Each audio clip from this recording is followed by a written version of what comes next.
Otro tema, a raíz de sus comentarios con respecto al debate presidencial que se dio hace unos días, ha interpretado que usted no le gustó, no estaba conforme porque no se defendieron los logros del gobierno federal. Y se ha interpretado que hay una especie de molestia de usted con la candidata presidencial de Morena, Claudia Sheinbaum. Preguntarle no puedo hablar de eso, No, más allá de que no estoy pidiendo que hable de por quién debe votar la gente, preguntarle cuál debe ser la relación o cuál es la relación que usted tiene con la candidata de su partido, la candidata presidencial. Si es entendible que ella pudiera poner un poco de distancia, en fin, pero yo no puedo hablar de eso, pero... Bueno, como habló del debate, ¿preguntas? Yo le pregunto porque habló del debate hace unos días, por eso le pregunto. ¿Hablé de qué? Del debate. Ah, sí. Sí, pero resulta...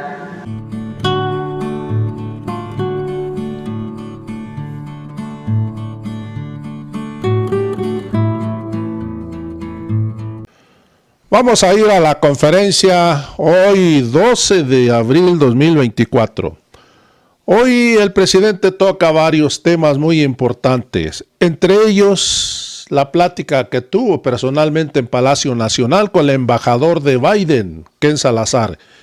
Y es que el presidente de Estados Unidos mandó al embajador a visitar al presidente para aclarar varias cosas de lo que decía la derecha, que el presidente Biden le había dado la espalda al presidente de México y que estaba apoyando al Junior que invadió la embajada de México, el señor Daniel Noboa de Ecuador. Nos cuenta qué es lo que sucedió y además también saca el tema de Claudia Sheinbaum. Una reportera le pregunta que qué hay de cierto, que hoy se ha enfriado la relación política entre Claudia Sheinbaum y el presidente López Obrador por no defender a la Cuarta Transformación, porque hay que recordar que Denise Merker confiesa que ella escogió las preguntas y echó al presidente López Obrador en el mismo costal de los corruptos anteriores a su gobierno del presidente. Dijo que hay una corrupción tremenda, igual que la hay con el presidente López Obrador. Eso no le gustó al presidente. Y también saca otro tema muy importante de las Afores, porque hoy la derecha está diciendo que es imposible que se pueda dar el salario de jubilación al 100%. Hoy el presidente nos explica que sí se puede y cómo se va a hacer. Vamos a ir a la conferencia. Compañera. Gracias, presidente. Preguntarle por el caso de Ecuador. Ayer ya Canadá tuvo otra postura un poco más enérgica y preguntarle también cuál sería la vía para el restablecimiento de las relaciones. Ya se presentó la denuncia ante la Corte Internacional, pero ¿qué tendría que pasar para que haya este restablecimiento? ¿Cómo tendría que ser la reparación del daño por parte del gobierno de Ecuador? Si se tendría que contemplar que el vicepresidente, que se le otorgue asilo al ex vicepresidente de Ecuador, Jorge Glass, es decir, ¿qué tendría que ocurrir para que se pudieran reanudar estas relaciones diplomáticas? Bueno, pues ya se ha hablado bastante sobre el tema. Es un tema lamentable, vergonzoso, porque afecta las relaciones entre pueblos hermanos y además es un mal precedente en el derecho internacional. Ya se ha tratado este asunto. Qué bueno que modificó su postura el gobierno de Canadá, porque inicialmente, igual que el gobierno de Estados Unidos, nada más que todavía estuvo peor el primer comunicado de Canadá que el de Estados Unidos, porque en el caso del primer comunicado de Canadá hablaba de la posible, presunta, tenía una palabra, aparente, cuando se metieron a la embajada, cuando allanaron la embajada. ellos utilizaron aparente violación al derecho internacional. Pero qué bueno que ya, en el caso de Estados Unidos, lo hicieron bien, luego que enviamos pues un fragmento de los videos que suponemos no había visto el presidente Biden, y ya cuando vieron pues, lo que había sucedido en la Casa Blanca, el señor Sullivan, asesor en seguridad, pues sale con una postura de condena muy distinta al primer comunicado, que fue muy ambiguo. Y en el caso de Canadá, lo mismo. Ayer ya hay un comunicado más enérgico, ¿no?, apegado a lo que sucedió. Entonces, ¿qué sigue? Pues hay que esperar que la Corte Internacional de Justicia resuelva sobre nuestra demanda, y tiene razón el señor Guterres, secretario general de Naciones Unidas, cuando esto corresponde decidirlo también y desde luego a los Estados miembros de la Organización de Naciones Unidas. Entonces nosotros acudimos al Tribunal de Justicia, estamos pidiendo que se suspenda de Naciones Unidas a Ecuador en tanto no se pronuncien y reconozcan que violaron el derecho internacional y nuestra soberanía,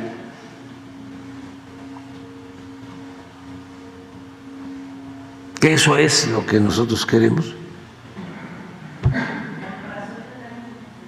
La reparación del daño es, primero, que si lo considera, lo juzga pertinente el Tribunal de Justicia, el Tribunal Internacional de Justicia de La Haya, se le suspenda sus derechos como Estado miembro de Naciones Unidas a Ecuador, en tanto no se pronuncia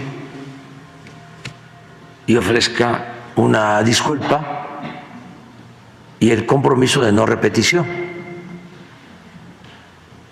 Pero también lo que queremos es que se convierta en doctrina la decisión de Naciones Unidas de expulsar a cualquier Estado miembro que viole el derecho internacional y que viole la soberanía de los países y de sus embajadas. Que si así lo decide, en el caso que se repita esto en cualquier país del mundo, si así lo decide el Tribunal de Justicia Internacional, pase a la Asamblea General de la ONU, se ponga a consideración de todos los países, se vote, y si se decide que deba de expulsarse al país que actúa violando derechos internacionales, el Consejo de Seguridad de Naciones Unidas no puede ejercer su derecho de veto. Ninguno de los 5 países que tienen ese derecho de veto que pueda ejercer, porque se trata de algo muy importante para el derecho internacional, para la diplomacia, para garantizar que se viva en un mundo de leyes, de normas, donde se respete el derecho internacional y no en un mundo donde domine el más fuerte, el autoritarismo, el golpismo, el intervencionismo. No queremos, como se lo dije al presidente Lula y coincidimos, vivir en un mundo de gorilas, con todo respeto a los gorilas.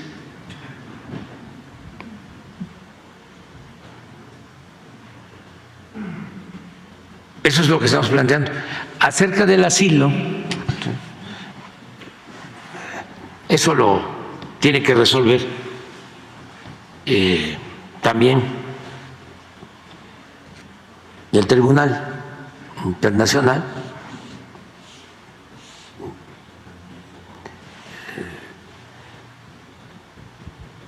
Pero no es nos envían como lo estábamos solicitando, o sea, calidad de asilado al vicepresidente, y ya lo otro ya se olvidó. No.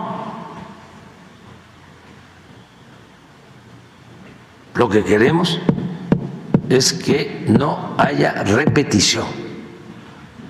También, presidente, ayer se dijo que intervenían las Desde luego, comunicaciones que tiene derecho al asilo, ¿sí?, el vicepresidente, y hay que hacer valer el derecho de asilo. Pero son las dos cosas. Vamos a tener una reunión el martes, una teleconferencia, videoconferencia, que está convocando la presidenta de Honduras, Xiomara Castro, que le agradezco mucho, como a otros mandatarios, porque la verdad ha habido mucha solidaridad con México. Todos los países muy solidarios con México, y se los agradecemos mucho. Entonces, ella está convocando para el martes a las 9 de la mañana esta videoconferencia, y vamos a participar. Y están confirmando algunos mandatarios para participar. Gracias. Sobre este tema. Sobre este tema. Ya nada más sobre este tema, dos cosas. Se dijo ayer que había también intervención de comunicaciones en, no sé si en la embajada, esto, ¿cómo se dieron cuenta? Si estaban siendo sujetos de espionaje allá en la Embajada de México en Quito. Y también vino ayer el embajador de Estados Unidos, preguntarle si este tema se tocó o qué asuntos trataron. Bueno, sobre lo primero no tengo más información. Lo que se dio a conocer es el video que ustedes ya conocen, que por cierto vamos a volverlo a poner, porque ahora se está diciendo que hay una televisora o un medio de comunicación que tiene los derechos y que no quieren que se usen el video por derechos de autor. Entonces, vamos a ponerlo para ver si nos denuncian a nosotros y a saber bien de qué se trata, porque ya ven, ayer que dimos a conocer un supuesto comunicado del secretario de Defensa del gobierno de Estados Unidos y era falso y se lo atribuían a la televisora Telemundo, sí, ¿no? Telemundo, y era falso. Y hay pues mucha manipulación y distorsiones en redes sociales y también en los medios de comunicación convencionales, ¿no? Entonces, militar con el que espiaban las comunicaciones viene en el anexo de la denuncia que pusieron ante la Corte. no sabía sobre Si ustedes tienen la foto, si nos pueden... el documento. Sí, le vamos a pedir a Alicia. ¿Por qué no pone? Sí. Sí, a lo mejor puede ser lo de afuera, sí, pero pues queremos saber de qué se trata. Y ya nada más sería lo del embajador Ken Salazar, que estuvo ayer aquí, si trataron el tema o qué asuntos. Sí, claro que tratamos el tema. Y pues coincidimos en que al principio no se tenía en la Casa Blanca toda la información, que esto lo estuvo manejando seguramente el Departamento de Estado, y son visiones distintas, como en todos los gobiernos, que pues no son monolíticos. En Estados Unidos es muy evidente de que está el Departamento de Justicia y las agencias que tienen autonomía relativa, porque hay veces que la DEA actúa sin que se entere el presidente. Eso me consta. Y luego está el Departamento de Estado. Y luego la Casa Blanca. Y luego el Congreso.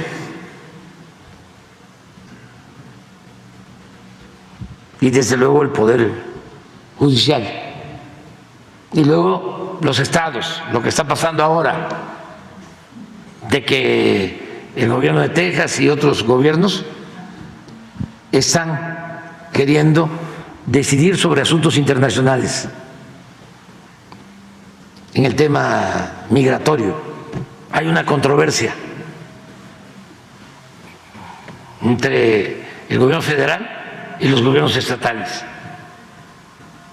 Entonces, por eso, cuando sale el comunicado, pues yo no estuve de acuerdo, no estuve conforme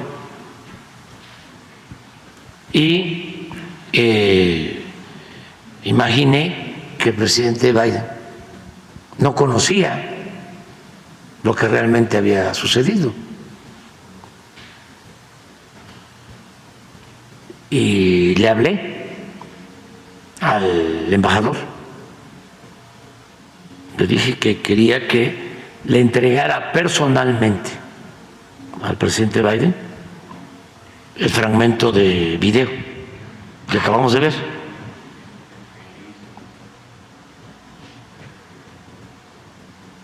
Y el embajador lo entregó y por eso el asesor del presidente en materia de seguridad, Sullivan, ya sale con una postura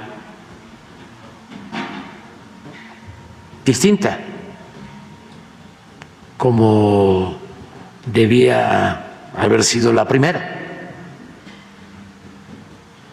Entonces de eso hablamos, pero también de cómo seguir manteniendo nuestras relaciones de cooperación en lo económico y en otros temas. Vamos a tener la visita de funcionarios del gobierno de Estados Unidos la semana próxima. Ya les vamos a informar en su momento. Gracias, presidente. Y en otro tema, a raíz de sus comentarios con respecto al debate presidencial que se dio hace unos días, ha interpretado que usted no le gustó, no estaba conforme porque no se defendieron los logros del gobierno federal. Y se ha interpretado que hay una especie de molestia de usted con la candidata presidencial de Morena, Claudia Sheinbaum. Preguntarle no puedo hablar de eso. No, más allá de que no estoy pidiendo que hable de por quién debe votar la gente, preguntarle cuál debe ser la relación o cuál es la relación que usted tiene con la candidata de su partido, la candidata presidencial. Si es entendible que ella pudiera poner un poco de distancia, en fin, Pero yo no puedo hablar de eso, pero... Bueno, como habló ¿Tú me del lo debate, preguntas? yo le pregunto porque habló del debate hace unos días, por eso le pregunto. ¿Hablé de qué? Del debate Sí, presidencial. sí, pero resulta que nuestros adversarios de Radio Fórmula, no tú, sino los conductores de los noticieros, casi todos, porque ayer, antier, vi un fragmento de un debate sobre economía de Ruiz Gili y me gustó mucho su postura, y es de Fórmula, porque me pareció sensato y además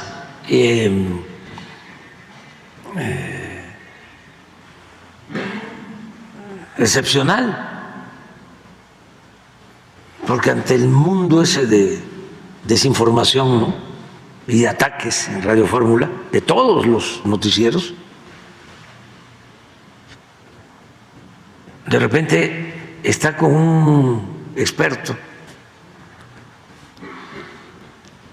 y están hablando de economía y le dice Ruiz Gil, bueno, si la economía está bien, o al menos así lo siente la gente, ¿por qué tú dices, como otros, que todo está mal? Me llamó mucho la atención.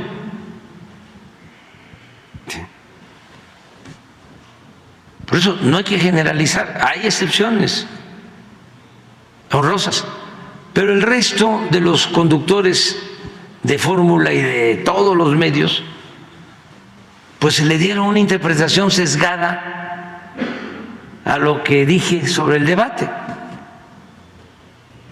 Y fíjense la simplificación, la mala fe, la manipulación. Inmediatamente inventan de que si no estuve de acuerdo con la narrativa en el debate, sobre todo de las preguntas, porque tengo mis razones. ¿Se refería a eso, solamente a las preguntas? Sí, pero ellos volaron y de inmediato imaginan que yo estaba tan enojado porque no habían defendido el gobierno que me inconformé con una de las candidatas. que dicho sea de paso, la quiero mucho, mucho, mucho, mucho. Pero fíjense, queriendo, como se dice coloquialmente, amarrar navajas.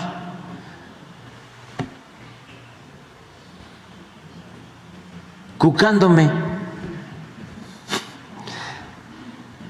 Pero la verdad es de pena ajena, porque hacen el ridículo.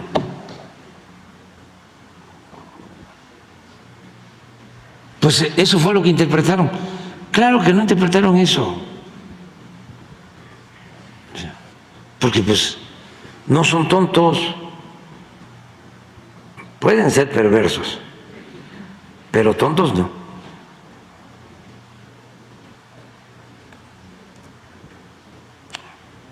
Pero ya no hablemos de eso porque nos metemos en Honduras. Bueno, ya nada más preguntarle, presidente, por el tema de las afores. Ya ayer usted aclaraba que no se les va a quitar las afores.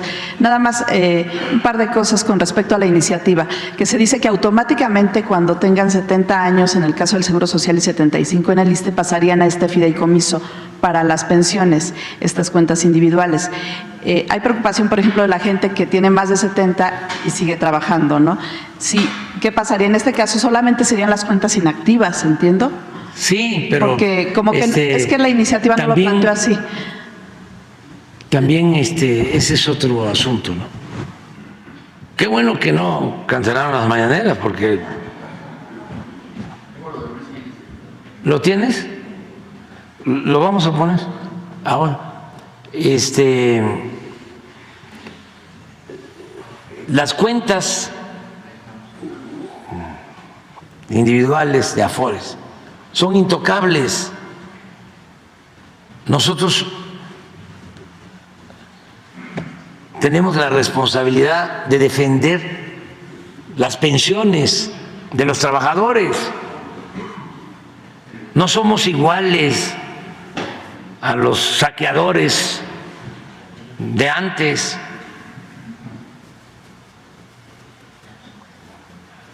Esa reforma no es para perjudicar a los trabajadores, es para mejorar la situación de los que van a jubilarse, que reciban más.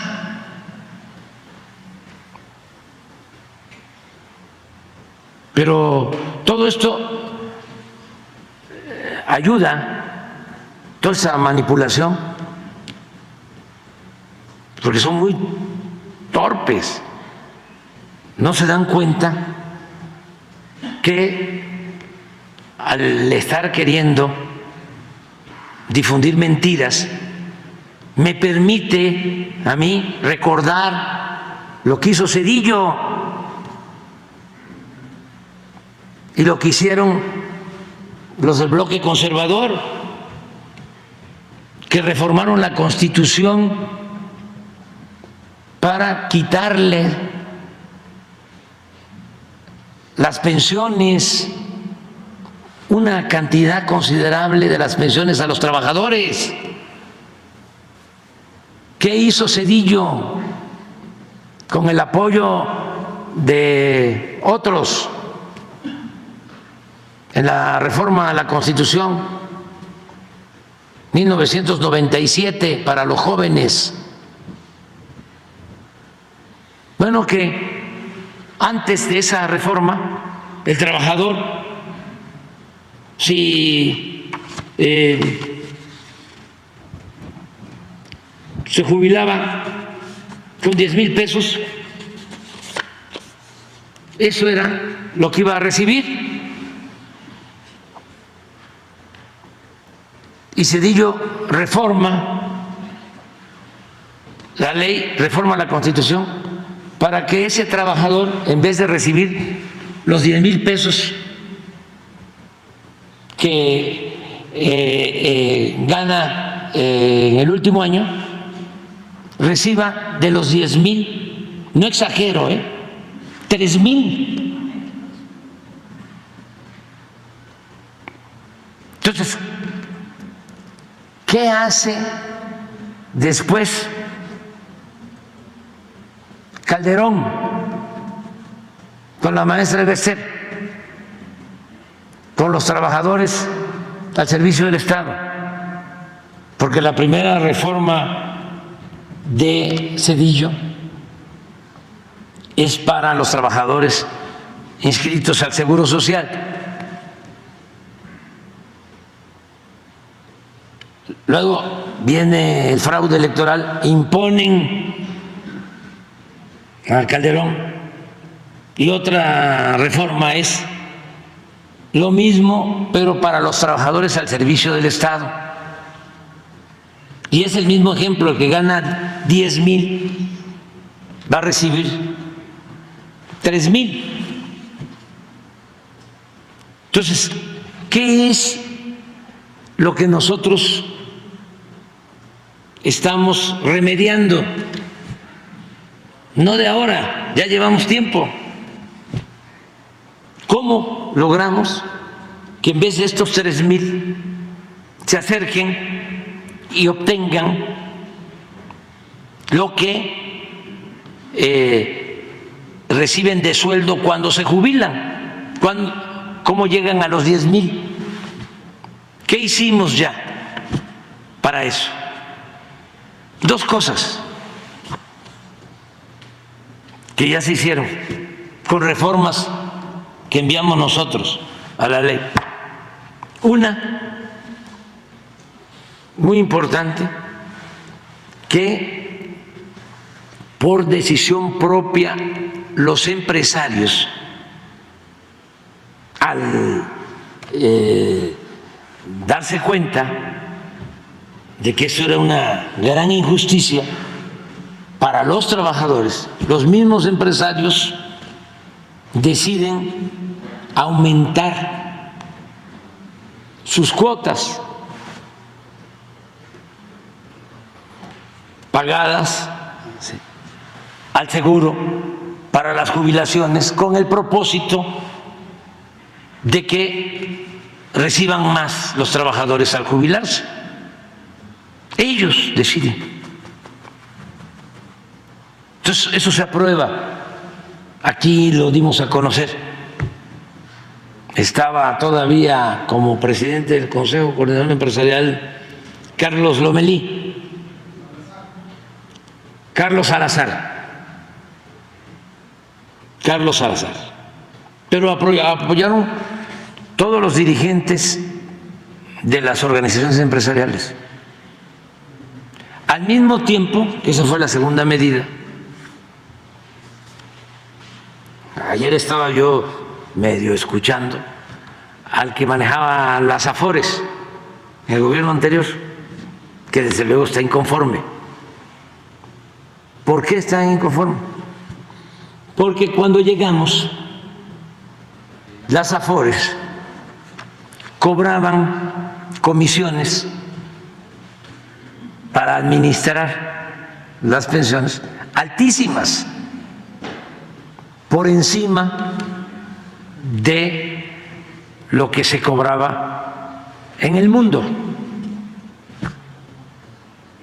Entonces, enviamos una reforma para bajar el monto en el cobro de las comisiones, con una fórmula. Hasta hace poco me informó el secretario de Hacienda que por esa medida que tomamos de reducir el cobro de comisiones, los trabajadores habían recuperado un poco más de 120,000 millones de pesos. O sea, se quedaban con ese dinero las Afores.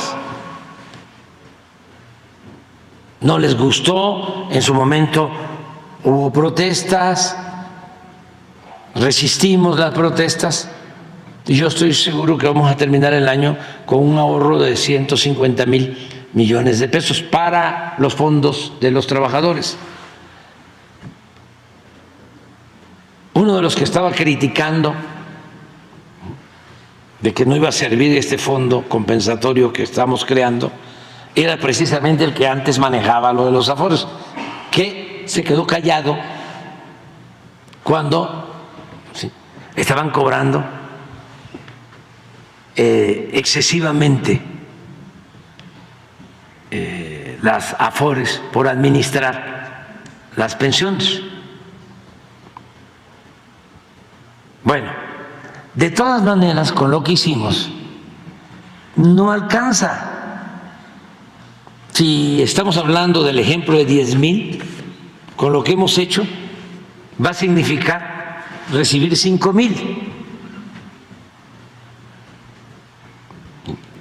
Entonces, esta otra medida es para crear un fondo compensatorio de pensiones para el bienestar, para que el que se jubile con estas leyes antilaborales, la de Zedillo y la de Calderón y sus asociados, puedan recibir una cantidad mayor. Estamos buscando que sea el equivalente a su sueldo. Entonces, eso significa tener un fondo especial, compensatorio, que es el que estamos creando, que lo va a manejar el Banco de México. ¿Cómo vamos a alimentar ese fondo? Ya me lo preguntaba. ¿Cuál es tu nombre? Eduardo, me lo preguntaba Eduardo. Y lo explicaba. Ese fondo tiene varias fuentes de financiamiento. Una es que las afores se quedan con dinero que los trabajadores no reclaman. Y ya está establecido por ley que tienen que devolver ese dinero al Seguro Social, pero no lo hacen. ¿Sí? Entonces, lo que queremos es que esa disposición legal quede establecida claramente, para que una parte de esos recursos que no tienen que ver con las cuentas individuales, sino son fondos que se producen porque hay trabajadores que no reclaman sus ahorros por cualquier razón, y también por las burocracias y por todo, que eso, que no se lo queden las afores. Además, ya está en la ley, lo tienen que devolver al Seguro Social, pero no lo hacen. Han devuelto creo que 1,000 millones y tienen como 40,000. Entonces, pero esa es una sola fuente de financiamiento. Otra fuente de financiamiento para ese fondo es el que todo lo que se confisca y que tiene que ver con el instituto para devolverle al pueblo lo robado, se destine a ese fondo. Otra fuente de financiamiento son las utilidades cuando se tengan de las empresas paraestatales que está manejando Marina y la Defensa, porque todo lo que es el istmo de Tehuantepec, todo el corredor del istmo, el Tren Maya, los aeropuertos, el aeropuerto de Tulum, el aeropuerto Felipe Ángeles, el aeropuerto de la Ciudad de México, están manejados por Defensa y por Marina. la línea aérea.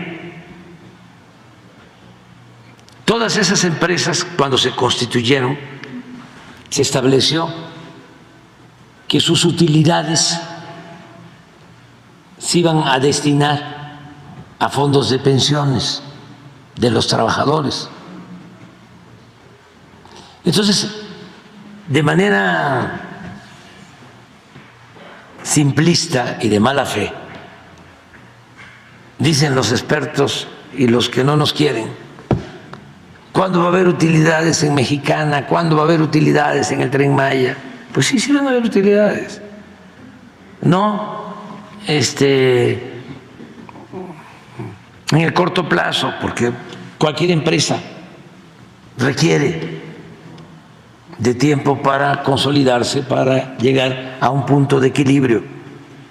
Lo importante es que lo estamos dejando documentado, porque el Tren Maya, el Transísmico, todo se está haciendo con presupuesto público, no es deuda, que eso también se les olvida. Es dinero de todos los mexicanos.